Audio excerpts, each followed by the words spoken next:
Tem sempre nós pensamos quando o jovem vai à igreja, né? A ida do jovem à casa do Senhor para adorar com sua família. Sempre num passado não muito distante, era muito comum você ouvir os jovens envolvidos com o louvor da igreja, e acabava o período de cântico, eles deixavam os seus instrumentos e saíam, enquanto a igreja então continuava a parte do culto onde pregava-se a palavra. E essa pergunta que eu coloquei, que está aí no catecismo maior, não é?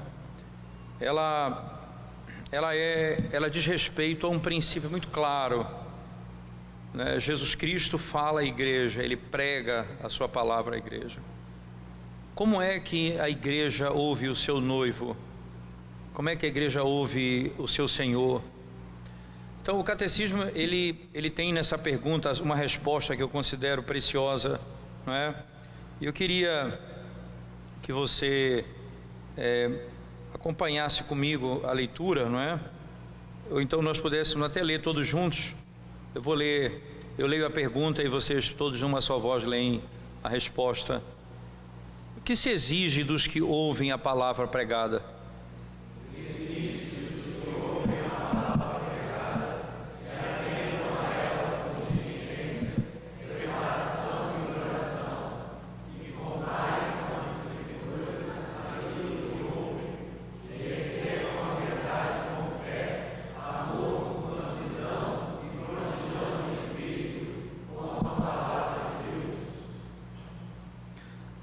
Perceba que na resposta do catecismo, a pergunta 160 do catecismo maior, ele divide a resposta em 3 partes. Como eu me preparo, isso é antecedendo ao culto, durante o culto e depois do culto. Então a parte que antecede exige-se dos que ouvem a palavra pregada que atendam a ela com diligência, preparação e oração, né? E aqui é importante, veja, diligência, preparação e oração. Isso é o que antecede a pregação da palavra. Como é que eu me preparo para ir à igreja? Como eu me preparo para ir ao culto? A segunda parte, o catecismo diz assim: com diligência, preparação e oração, depois que compare com as escrituras aquilo que ouvem, isto é, você está ouvindo e comparando com o que está sendo dito na escritura, né? Que recebam a verdade que ouvem, né? Que recebam a verdade com fé, amor, mansidão e prontidão de espírito, como a palavra de Deus. Isso é aquilo que durante a pregação, como eu recebo aquilo que está sendo ouvido, pregado. E depois da pregação, veja, antes da pregação, durante a pregação e depois da pregação, como eu me comporto diante do que eu ouvi. Então o catecismo diz assim, né? Que meditem nela, conversem a seu respeito uns com os outros, que a escondam nos seus corações e produzam os devidos frutos em suas vidas. Meditem nela, conversem uns com os outros sobre ela, escondam nos seus corações e produzam os devidos frutos em suas vidas. O catecismo lida com essa realidade porque eu preciso me preparar para o culto ao Senhor. Amanhã, por exemplo, é o dia do Senhor, o dia em que a palavra do Senhor vai ser pregada, onde o Senhor convoca a sua igreja em santa assembleia para se reunir, para ouvir a sua voz e para que o povo o adore. Como eu me preparo para esse dia ou para o culto ao Senhor, né? Eu preciso me preparar para as ordenanças que Deus nos deu. É interessante que lá em Gênesis, no capítulo 35, verso 2 a 3, nós vamos exatamente trabalhar como o catecismo trabalha, o que antecede a pregação, durante a pregação e depois da pregação. Como eu posso e como eu devo me preparar, como eu devo ouvir e como eu devo aplicar o que eu ouvir da palavra de Deus. Quando Jacó, irmão, está voltando da sua peregrinação e ele está voltando para sua casa, ele vai se encontrar com o Senhor. Então, no capítulo 35, verso 2 e 3, ele mais ou menos diz assim: tirem do vosso meio os deuses estranhos que estão entre vós, purifiquem-se, mudem suas vestimentas, porque amanhã nós iremos a Betel, o lugar onde Deus se apresentou a mim. Purifiquem-se, preparem-se, amanhã nós estamos subindo para nos encontrarmos com o Senhor em Betel. Importante nós entendermos, irmãos, que o Senhor, por ser soberano, Ele vai, sem dúvida alguma, alcançar pessoas que não estão preparadas para recebê-lo. É verdade isso. Por acaso, Paulo, ele estava preparado para se encontrar com Cristo quando Cristo o encontrou? De jeito nenhum. O Senhor, Ele vai fazer isso com o seu povo, e é importante entender isso. Lá no livro do profeta Isaías, no capítulo 65, por favor, Isaías 65, versículo 1. Profeta Isaías, capítulo 65, especificamente o versículo 1. Veja o que diz a palavra de Deus. Profeta Isaías 65, verso 1. Diz assim o texto: fui buscado dos que não perguntavam por mim. Fui achado daqueles que não me buscavam. A uma nação que não se chamava do meu nome, eu disse: eis-me aqui, eis-me aqui. Fui buscado dos que não perguntavam por mim. Ora, quando nós falamos isso, que nós devemos nos preparar, é com preparação que eu tenho que me chegar a Deus para adorar. Não podemos imaginar ou pensar que aqueles a quem Deus quer redimir, não é? Esses são aqueles que necessariamente estarão buscando a Ele, porque Israel era aquele povo que Deus separou, mas os gentios foram alcançados também pelo Senhor, um povo que não me buscava. Mas é importante ainda, aí no mesmo profeta Isaías, no capítulo 64, por favor, Isaías 64, verso 5, veja o texto: saíste ao encontro daquele que se alegrava e praticava a justiça, e dos que se lembram de ti nos teus caminhos. Eis que tiraste, porque pecamos, neles não há eternidade, para que sejamos salvos. Ora, veja o início: saíste ao encontro daquele que se alegrava e praticava a justiça, e dos que se lembram de ti. Ora, é importante nós entendermos de modo muito claro isso, irmãos, que o Senhor se encontra com aqueles que se preparam para ouvi-lo. É verdade que nós podemos ver que o Senhor vai alcançar aqueles que não se prepararam para ouvir, mas é verdade também que pela graça soberana dele, tendo alcançado os que não se prepararam, ele tem um modelo ordinário de falar com o seu povo. E no capítulo 64, 5 de Isaías, você então vai perceber diretamente isso, né? O caminho da preparação é o caminho que nós aguardamos a voz do Senhor, porque nós esperamos nas suas ordenanças, nós esperamos daquilo que Ele falou, nós esperamos nas suas promessas, e nós preparamos o nosso coração para ouvi-lo falar.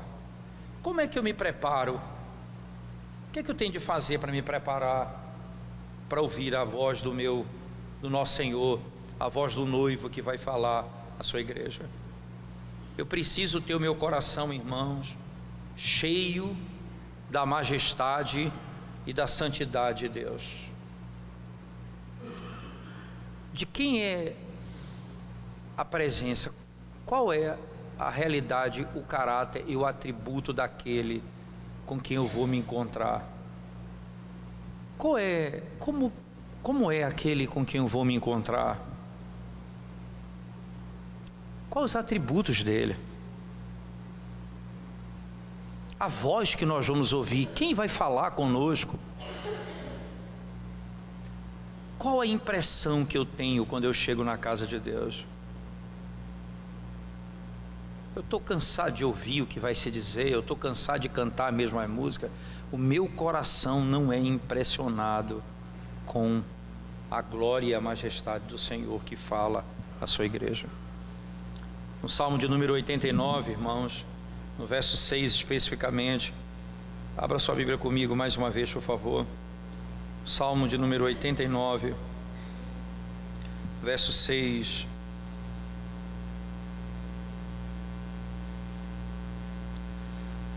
O texto diz assim: pois quem no céu se pode igualar ao Senhor?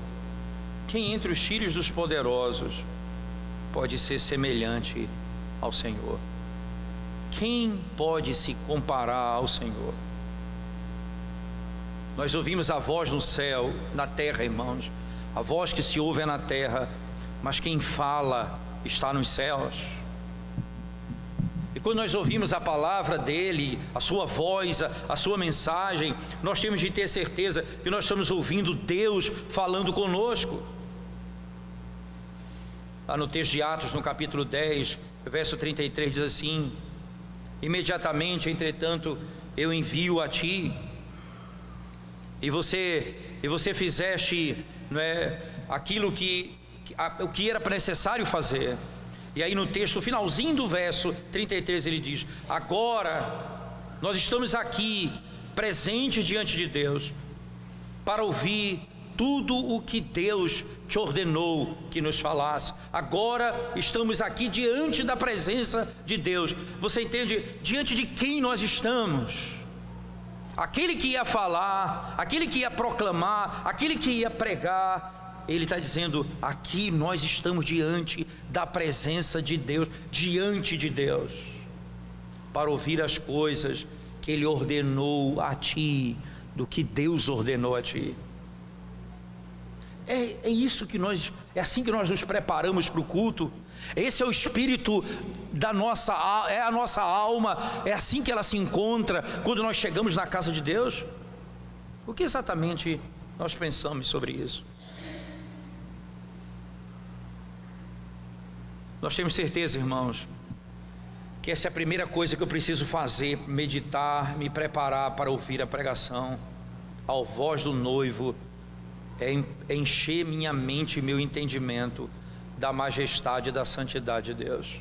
Segunda coisa, banir do meu coração os cuidados do mundo, até mesmo aqueles que são cuidados lícitos em outros dias, mas no dia do Senhor eu devo abandoná-los, porque agora eu preciso apenas cuidar daquilo que pertence a Deus. Interessante porque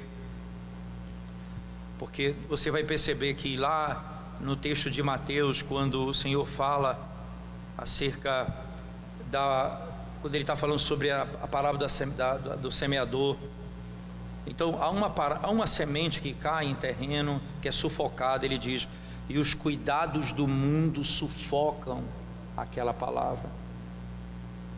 A palavra é pregada, mas as coisas do mundo tomam conta do meu coração. As minhas preocupações são tantas com as coisas desse mundo, que a semente que cai, as preocupações dominam ela.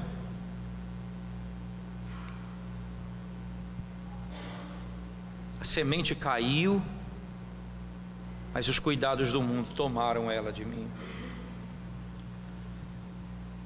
Quando o nosso coração anda após as coisas desse mundo, irmãos, e nós buscamos satisfação nelas, ou até mesmo a nossa preocupação sobre os nossos problemas da vida, eles são tamanhos que nós não conseguimos ouvir Deus falar. O nosso coração precisa ser lavado das coisas do mundo, para que eu chegue diante de Deus e escute a sua voz. Eu preciso me preparar para isso. Terceira coisa importante, irmãos: aplique o sangue de Cristo na sua alma, para que Ele remova a culpa e toda a discussão e toda a impossibilidade de relacionamento entre você e Deus seja resolvido, porque o sangue do Cordeiro purifica você de todo pecado. Você precisa estar em paz com o Senhor. Amós diz assim: como podem dois andarem juntos se eles não estiverem de acordo? É necessário haver acordo entre eles. Salmo de número 26, 6 diz assim: eu lavarei minhas mãos da inocência, então eu vou rodear o altar. Você entende? Rodear o altar na presença de Deus. Antes eu vou purificar as minhas mãos na inocência, então eu vou entrar diante do Senhor e rodear o seu altar. Interessante que esse lavador, irmãos, ele estava, essa bacia com água, e essa água ela estava exatamente antes da entrada no templo. Eles devem se purificar antes de entrar. É como em Apocalipse vai dizer: diante do trono há um mar de vidro, como um cristal. Diante do trono há um mar, onde toda a nossa poluição da alma é lavada. Então nós somos admitidos diante do trono de Deus. Como eu me preparo para ouvir a voz do meu Senhor? Eu purifico a minha alma, eu lavo as minhas mãos na inocência, para poder rodear o altar e cultuar o Senhor. Nesse sentido ainda, você precisa animar os seus desejos, irmãos, espirituais diante da chegada desse dia. Como um bebê recém-nascido que deseja o leite, assim nós devemos desejar a palavra de Deus, animar o nosso coração, ansiar por ouvir a voz do Senhor, ansiar por ouvir os ensinamentos dele para mim.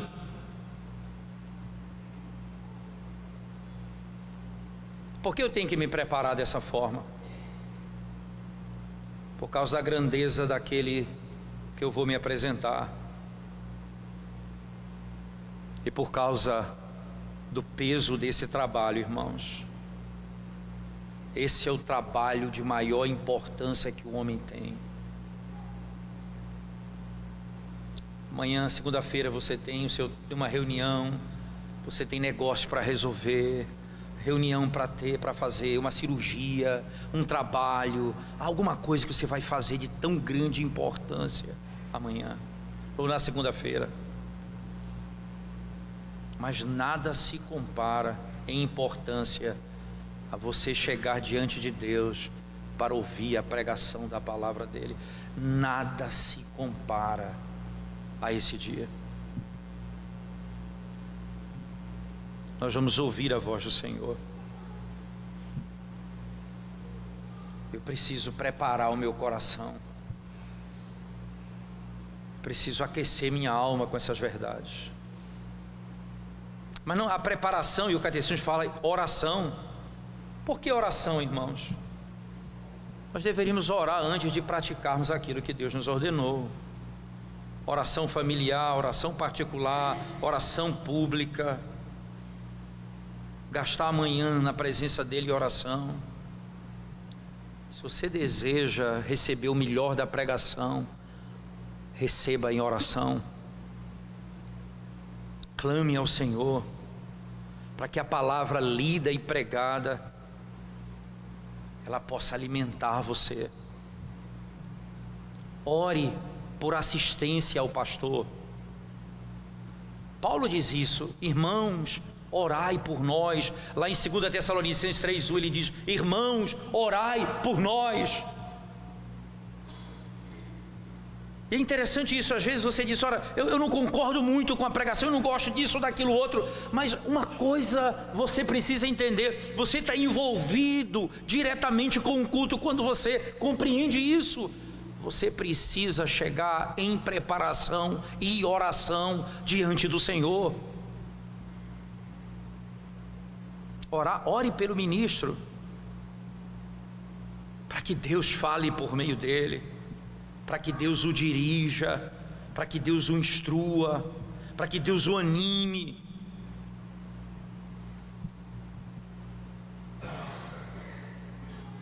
Um teólogo do século 17 disse o seguinte: é raro ver um povo vivo debaixo de um ministro morto. É raro ver uma igreja viva sob o governo de um pastor morto. Mas é fácil ver uma igreja morta debaixo de um ministério morto da palavra.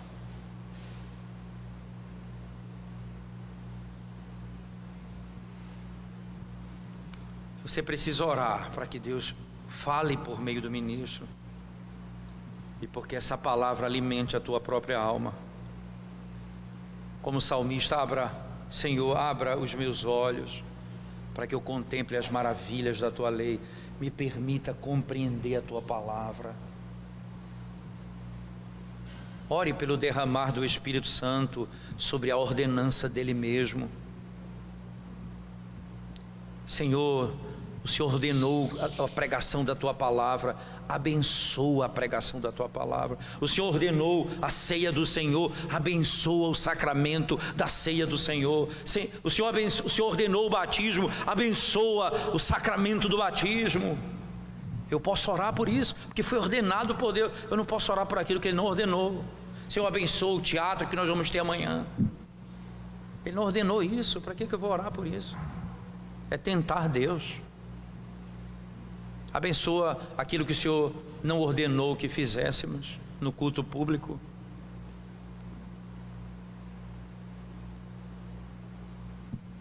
Agora preste atenção nisso, irmãos. Ore, prepare-se, mas não ponha a tua confiança na tua oração nem na tua preparação. Dependa da obra da graça de Deus, que é poderoso para fazer até muito mais do que você pensa ou imagina.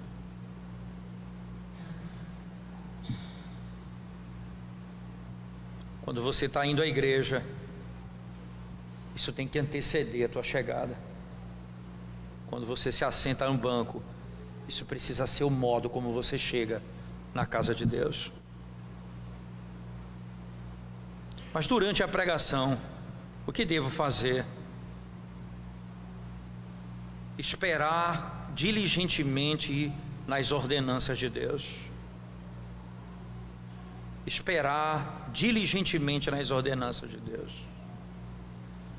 Interessante, porque você pode ter certeza, irmãos, o Senhor é aquele que de modo muito claro fala por meio da sua palavra. E nós que estamos assentados para ouvir, quando recebemos a palavra, recebemos essa palavra como palavra de Deus. Primeira carta de Paulo a Timóteo, no capítulo 4, verso 13, Paulo diz assim: até a minha chegada, pratique a leitura, a exortação e a doutrina. Até a minha chegada, né? Veja só, irmãos, aqueles cuja participação no culto é governada apenas por sua própria conveniência, sem a consciência da obrigação e do trabalho que deve ser feito. Por isso que culto ao Senhor é conhecido na Bíblia, no Novo e no Antigo Testamento, como serviço, trabalho. Normalmente as pessoas falam em culto como se apenas alguma coisa que nós vamos receber de Deus. O trabalho é aquilo que nós vamos entregar ao Senhor. É o nosso trabalho, é o nosso serviço, Veja, isso é muito claro. Eu tenho muita coisa para fazer durante a semana, muito trabalho, e domingo eu não trabalho. A pessoa diz: é o dia de descanso. Não, eu mudo o meu trabalho. Eu trabalho não mais como os outros dias da semana. O meu serviço é o trabalho do Senhor. O serviço eu continuo servindo, eu continuo trabalhando nos outros dias da semana, dentro do padrão que Deus estabeleceu, e no dia do Senhor, segundo o padrão que Ele mesmo também estabeleceu. Ora, preste atenção nisso. Bendito é o homem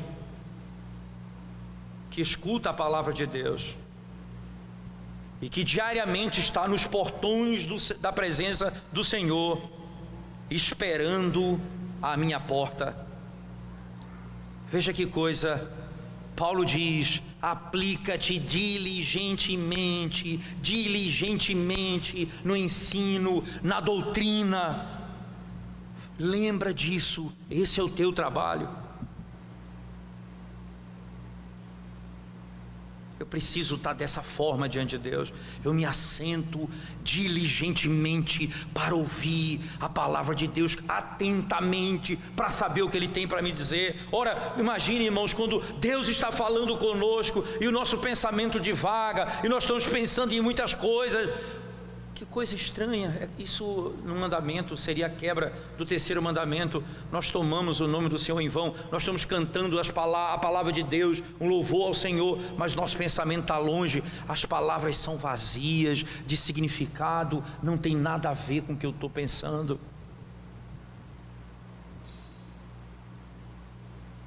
Preste atenção à palavra de Deus.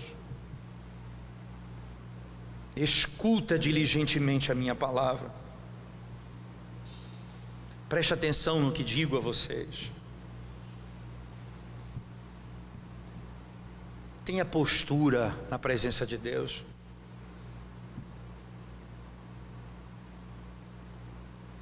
Não fique de qualquer jeito na casa do Senhor.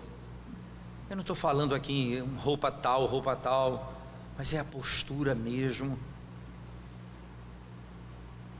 A maneira como você se concentra para ouvir a voz dEle. Se você acredita mesmo que você está ouvindo a voz de Deus, a maneira como você se porta pode se mostrar quão pouco respeito você tem por aquilo que Deus está dizendo. Deus está falando e nós estamos pesquisando no celular, falando com amigos. A palavra de Deus está sendo proclamada. Eu quero saber o resultado do jogo.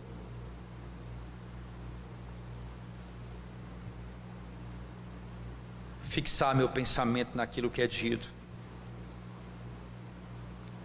Filho meu, se você recebe as minhas palavras e esconde os meus mandamentos dentro do teu coração, filho meu, ouve a minha palavra e esconde os meus mandamentos dentro do teu coração. Não deixe que seu coração e seus pensamentos divaguem. É tão comum que aconteça isso. Mas incline o seu coração para fazer o contrário. Tenha discernimento naquilo que você está ouvindo, para que você possa distinguir verdade e erro, para que você saiba quando a verdade é ensinada e você perceba o erro também quando é ensinado. Eu preciso me preparar dessa maneira. Até porque, irmãos, veja só, o que eu estou escutando, o que eu estou ouvindo, é aquilo que é a minha vida e a minha eternidade. Isso pode me salvar ou pode me condenar. Como que você se assenta para ouvir as palavras de vida eterna, como se você estivesse ouvindo qualquer coisa?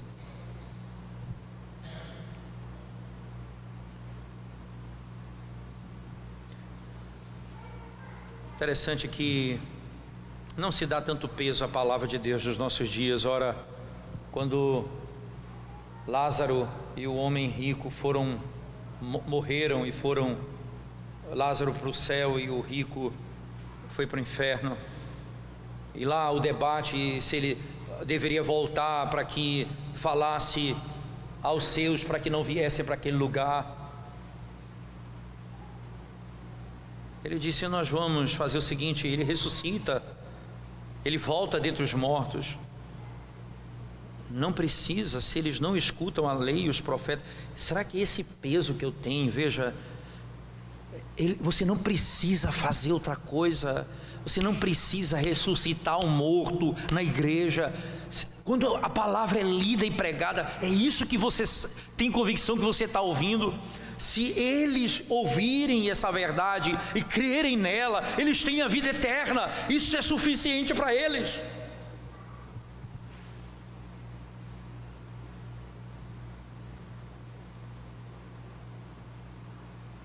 Interessante, porque muitas vezes nós somos como surdos diante do Senhor, não ouviremos a voz do nosso Senhor, não ouviremos os passos dele chegando, porque não nos preparamos. Faltou azeite e nós vamos resolver outras coisas lá fora, porque não nos preparamos, e ele chegou e nós não percebemos que ele chegou. Como eu devo ouvir a palavra? Porque se eu não fizer isso que nós estamos dizendo aqui, irmãos, preste atenção nisso. Se você não atender à pregação da palavra e não compreender que quem está falando é o Senhor convosco, por meio do pregador, é grande a sua perda. Tomé faltou uma reunião com Cristo, e a incredulidade tomou conta do coração dele. Uma reunião. Na segunda, ele era um incrédulo. Você tem convicção do que é que você faz diante de Deus? E como a sua vida repousa diante desse momento? Como eu me preparo para ouvir o meu noivo, o meu marido, o meu Senhor e Redentor? Essa é a maneira como eu devo, diante da palavra, recebê-la. Mas vem a segunda parte: receber a palavra corretamente no meu coração. Isso repousa em duas coisas especificamente: receber com fé. Eu preciso receber a palavra com fé. A boca da alma, pela qual nós recebemos o leite sincero da palavra e bebemos a água das fontes da salvação, e sem ela nós não poderemos receber o bem da salvação. Essa é a fé, é a boca da alma. Se nós não bebemos dessa forma, se nós não recebemos a palavra pela fé, nós não beberemos das fontes da salvação. Interessante, porque a fé, irmãos, ela não é só apenas assentimento, isto é, concordar com o que está sendo dito. Não é só dizer é verdade o que está sendo dito, é também confiar no que está sendo dito. Botar a minha esperança, botar minha vida, botar minha alma diante daquilo, é nisso que repousa a minha salvação. Não apenas receber com fé, mas receber também com amor.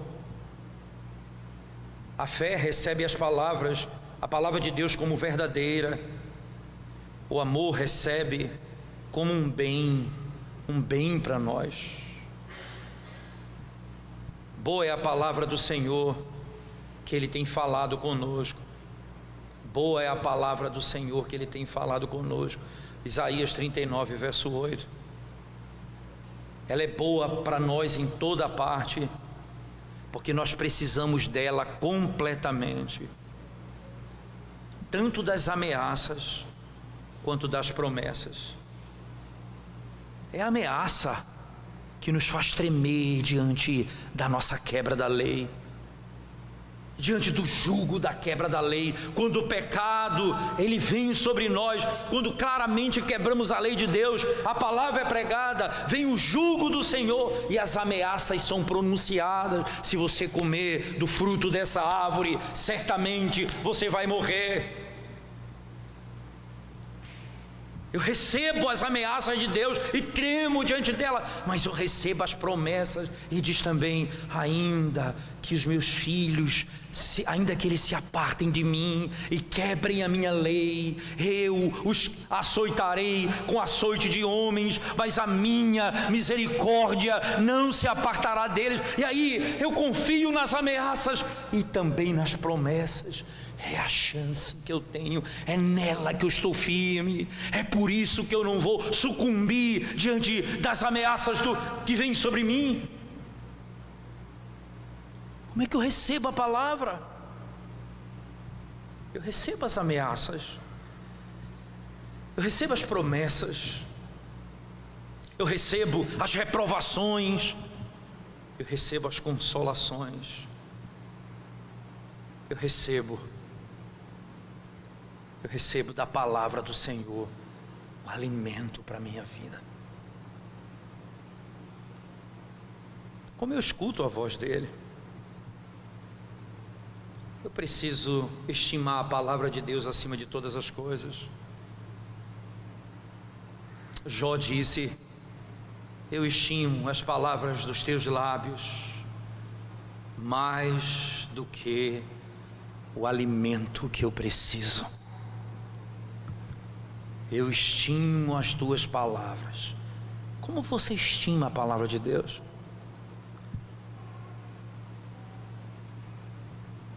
Salmo 119, 72 diz: a lei dos teus lábios é melhor para mim do que milhares de ouro e prata.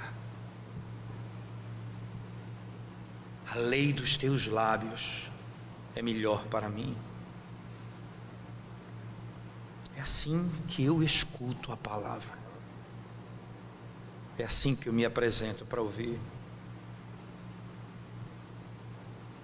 Como o salmista diz: considera, Senhor, como eu amo os teus preceitos.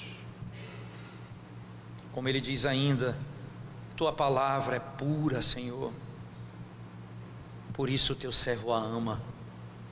Que coisa impressionante! A tua palavra é pura, por isso o teu servo a ama.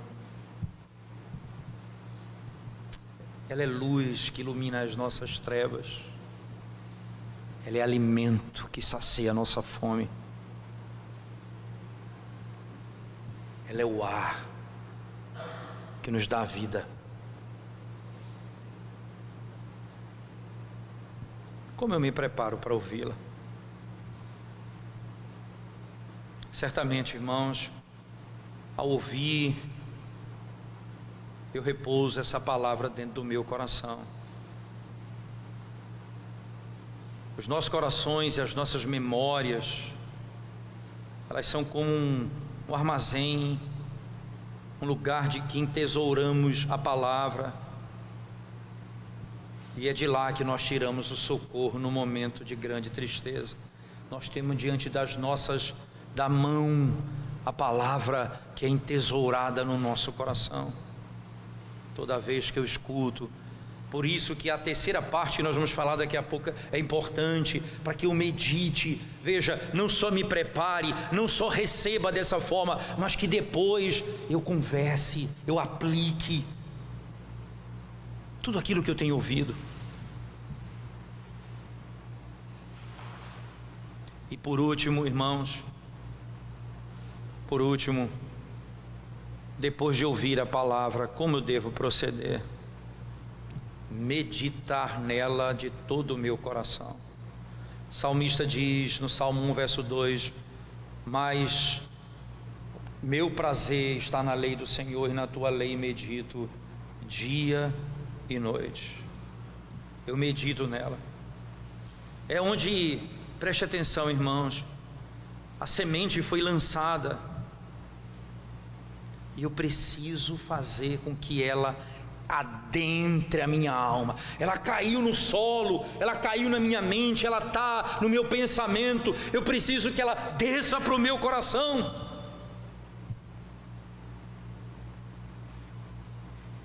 Eu preciso fazer isso,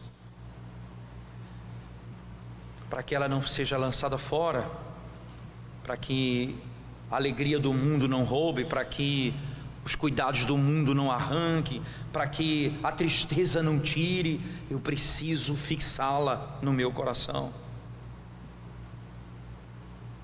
meditar nela. Posteriormente, se vocês tiverem interesse, tem um artigo que depois eu posso mandar para o pastor Milton, ele pode escrever a vocês, que é de David Murray. Ele escreveu sobre os 10 passos básicos da meditação. Ele fez um trabalho muito interessante, onde ele mostra o que você faz com a palavra que você ouve, passo a passo, passo a passo. Uma delas chega até a escrever, decorar e conseguir escrever de cor no decorrer do dia aquilo que você ouviu, a palavra que você ouviu. E depois ele diz mais, até você ver o fruto operando na sua vida, fazendo com que aquilo que está no seu coração comece a ser falado por você. Ele é parte do teu diálogo, ele é parte do teu argumento, ele é parte do teu pensamento. Não é apenas uma verdade que ficou lá atrás, ela já está misturada na sua alma. Preciso também fazer isso para que essa verdade ela já faça parte do meu discurso. O Senhor diz lá no livro de Deuteronômio: as palavras que eu te ordenei sejam guardadas no teu coração, e você vai ensiná-las diligentemente aos teus filhos, sentado, andando. Fixa isso na mente deles, conversa sobre essas coisas. Quando nós saímos do culto, a tentação de querer saber o resultado do jogo é grande. Mas pense em falar com teu irmão sobre a pregação,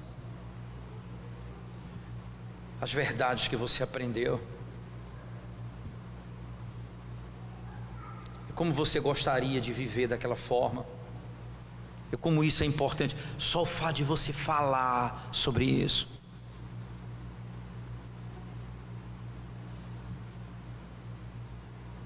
A gente tenta criar um ambiente propício para isso. Lá na igreja onde eu pastoreio, a igreja, como costumeiramente nós temos um almoço dominical, acaba o culto e todo domingo nós almoçamos juntos. Cada família traz o seu alimento, tem uma cozinha lá atrás, tem 2 geladeiras, tem fogão, tem tudo. As famílias colocam o alimento e depois alguém vai lá e organiza depois da escola dominical, e a gente tem um tempo ali de almoço. E à noite as pessoas iam para casa, uns saíam para comer, e aí começaram a estudar sobre o dia do Senhor, e foi muito importante. Os jovens decidiram então que eles não iam mais comer fora, e nem as famílias da igreja iam comer fora, eles iam gastar aquele resto do dia juntos, e aí eles resolveram agora jantar na igreja. As mulheres sofrem um bocado, mas resolveram jantar na igreja.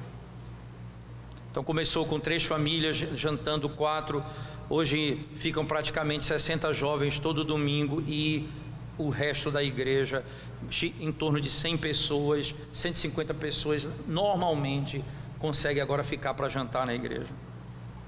Os casais, os filhos. E por que eles fazem isso? Qual é o ponto disso? Eles poderem estar juntos e conversar sobre aquilo que eles têm aprendido e crescido. É verdade que tem conversas deslocadas e você não põe lá um guarda para estar vigiando eles. Não é essa a nossa intenção. É que eles produzam isso de maneira tão sábia. Entre o almoço e o culto da noite, boa parte deles ficam na igreja, e é um grupo crescente que fica. Eles estão lendo um livro juntos e tem um tempo de oração, eles ficam literalmente no domingo de 9 da manhã até 10 da noite, todos eles ficam juntos até que eles saem para suas casas. Por que a gente produziu o almoço na igreja? Para facilitar a guarda do dia do Senhor, para facilitar para eles o tempo para poder conversar sobre as coisas do Senhor uns com os outros, fixar aquilo que eles estão ouvindo. E um dos jovens chegou para mim e falou: pastor, à tarde eu percebi que estão conversando muita bobagem, pastor, já vi até alguém jogando dama lá. Eu disse: meu filho, que bom que você percebeu isso. Você já tem uma maturidade, então vá lá, exorte esses teus irmãos e me diga o resultado disso. Aí ele foi lá, exortou e disse: pastor, graças a Deus voltou ao normal. Você está vendo como é bom usar a Bíblia? Quando você vê um erro, você primeiro vai lá, exorta os seus irmãos em Cristo, ajuda eles. Juntos vocês vão crescer, se tiver tempo para isso. Conversar sobre aquilo que ouvimos, guardar no coração. Para quê? Qual o fim disso? Para que eu pratique isso na minha vida. Não vai ter fruto nenhum, nada vai adiantar se apenas ficar na minha mente eu me tornar um debatedor, me tornar um cara que discute teologia, que briga com liderança, que faz isso. Não tem fim nenhum se isso não for visto na minha vida. Ora, jovem, se você conhece tudo isso e não obedece ao seu pai, se você desrespeita os seus líderes,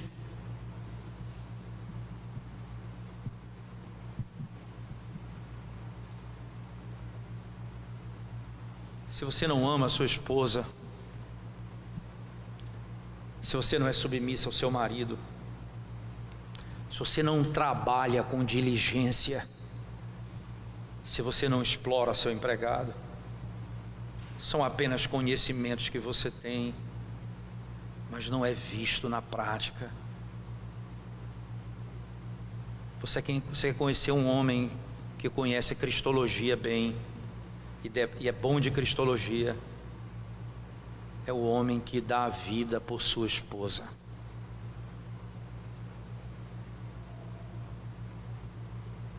Você quer conhecer uma mulher que conhece eclesiologia, boa de eclesiologia? Ela é submissa ao seu marido. Você quer conhecer um filho que conhece a doutrina da filiação de Cristo?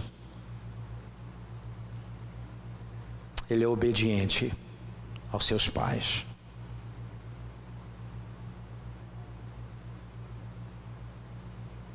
Qual o efeito de todo esse conhecimento?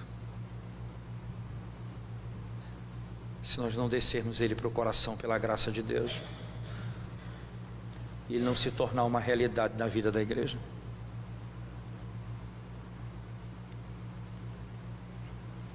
O fim de tudo é a prática da vida. O fim de tudo é a prática da vida. Porque Paulo vai dizer, quando um servo trabalha com diligência, mesmo se o patrão não está vendo, ele diz: faça isso para que o evangelho seja adornado. Que coisa impressionante, o adorno do evangelho. Você coloca uma joia no evangelho.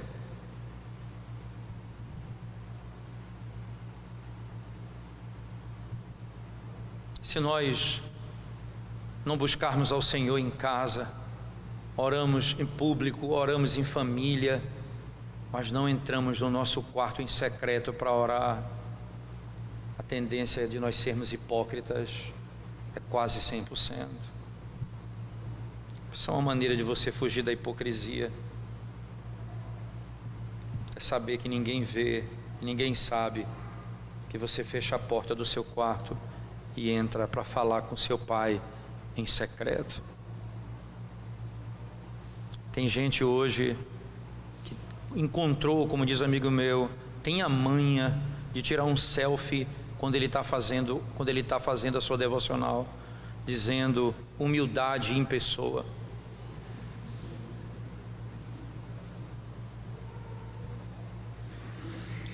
Você não consegue mais ficar sozinho. Você não consegue mais não ser visto. Você não consegue mais não ser notado. Você não consegue mais fechar a porta do seu quarto.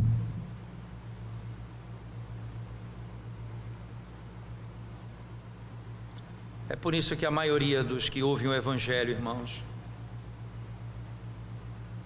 eles escutam o Evangelho, mas não tem efeito nenhum na vida deles. Eles não se preparam para ouvir. Eles não lutam em oração para que Deus abençoe a pregação e o seu próprio coração. Eles não lutam para que em oração eles recebam a palavra com fé e em amor. Eles não estão solícitos para derramar os seus corações diante de Deus, e muito menos para praticar na vida aquilo que eles conhecem. Como nós poderemos colher benefícios quando eles não usam os meios que Deus deu para nos prepararmos para ouvirmos a sua voz?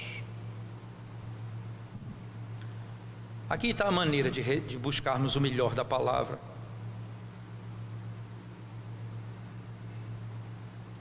Está aqui a maneira de fazer. Prepare-se para ouvir. Ore fervorosamente para que a bênção de Deus acompanhe o ouvir da palavra. Receba a palavra com fé e amor. Esconda no seu coração e reduza isso à prática na tua vida, até ver os frutos desse Evangelho na tua vida. Tudo começa com a preparação. Tudo começa com a maneira como nós nos preparamos para ouvir a voz do Senhor. Eu encerro lendo com vocês Lucas capítulo 8, verso 18, por favor. Lucas 8, verso 18.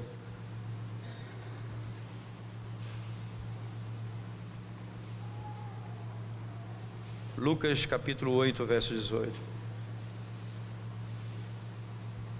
Diz assim a palavra de Deus: Vede, pois, como ouvis, porque ao que tiver se lhe dará, ao que não tiver, até aquilo que julga ter lhe será tirado. Vede, pois, como ouvis. Vede, pois, como ouvis. Prepara o teu coração para ouvir e receber e praticar o que Deus ordenou na sua palavra. Jovens, durante esses 2 dias, duas coisas centrais sobre a eclesiologia: Cristo o cabeça e a igreja a quem Ele ama. Como cabeça, Ele ordena que nós estejamos juntos como um corpo, participando de uma igreja local, porque somos membros da igreja invisível. E eu preciso estar debaixo de um pastoreio de uma igreja local. Não seja você pastor de você mesmo. Não queira estar debaixo de uma estrutura onde você governa a sua própria vida. Submeta-se à autoridade da igreja que Deus lhe deu. Respeite os seus líderes, orem por eles, sejam fiéis ao Senhor.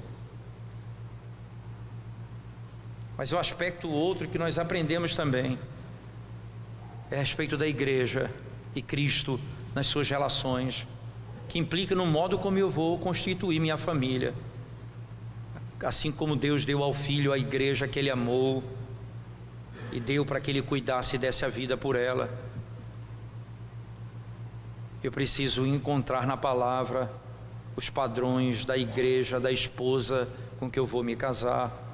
E a esposa precisa encontrar na palavra os padrões daquele que representa Cristo no meu lar.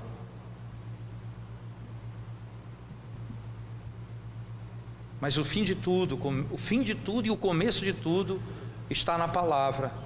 É pela pregação da palavra que o rebanho é trazido. É pela pregação da palavra que a igreja é edificada. E o marido escolheu um dia para falar com a sua esposa. Esse é o dia do Senhor. Amanhã, o domingo, o primeiro dia da semana. E ele convoca a sua igreja de todo o canto da terra para que se assembleie, se ajunte, se organize em assembleia, santa assembleia, porque o noivo vai falar.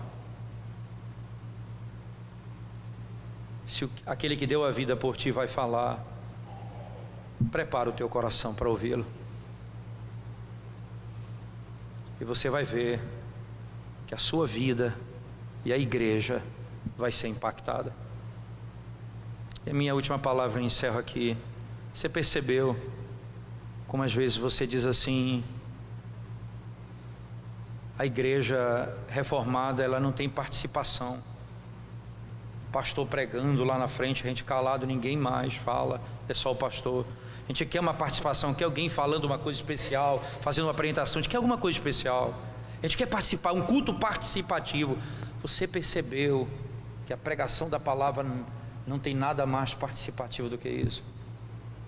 Porque você ora pelo ministro, você ora pela palavra, você prepara o coração, você aquece a sua alma, você tem expectativas. E quando a palavra e a semente cai no teu coração, ela vai produzir frutos. Que participação, que contribuição. A igreja trabalha conjuntamente para a glória do próprio Deus. Vamos orar ao Senhor mais uma vez. Senhor, nós te damos graças por esses dias e pelo privilégio de refletirmos sobre essas verdades tão preciosas, Senhor. Nós sabemos que não podemos por nós mesmos, nem temos força em nós mesmos para fazer todas essas coisas que aprendemos. Por isso então nós repousamos no nosso Redentor, nós confiamos em Cristo nosso Senhor, e nós buscamos nele esperançosos de que o Senhor falará conosco, de que seremos maridos que glorifiquem ao Senhor no modo de vivermos, que as esposas serão mulheres que amem ao Senhor acima de todas as coisas e sejam servas do Senhor. Mas nós seremos, ó Deus, e receberemos todos os benefícios do Senhor, porque nós esperamos em Ti, Senhor, e confiamos somente em Ti. Fala conosco, alimenta a nossa alma e muda a nossa sorte, em nome de Jesus, amém.